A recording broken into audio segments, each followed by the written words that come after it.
Does anybody have one that we want to share? They want to share, rather? Yeah, Denise? What would I say? Skill first? If you give us the objective, and then how early you would introduce that objective, and then your problem. Yeah, students will be able to identify the correct information from the table to use to answer questions. How early would probably be in the visual graphics unit, which, you know, somewhere around 11 years.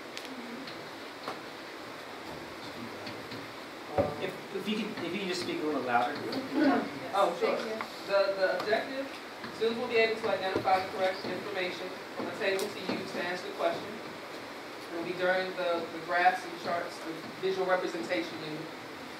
And the question, using the chart, identify the diameter of the trunk from tree 1 in year 13.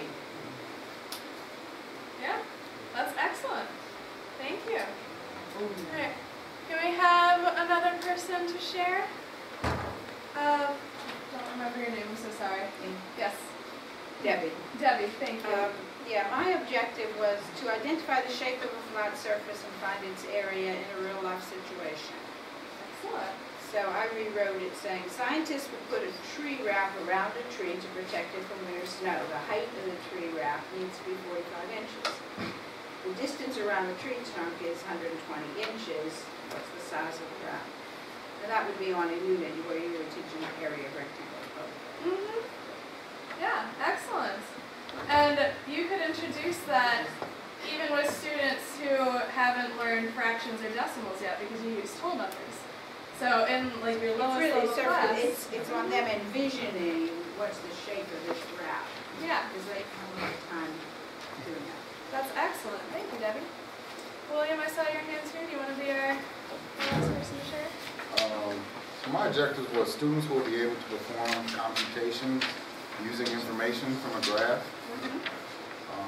So using the graph from the problem, or the chart rather, I said an intern is working for a nature preservation company that is studying tree growth rate. Her boss asked her to find the difference in growth from tree 2's first 2 years compared to the last 2 years. What is the difference? Nice. But I like how you manipulated that.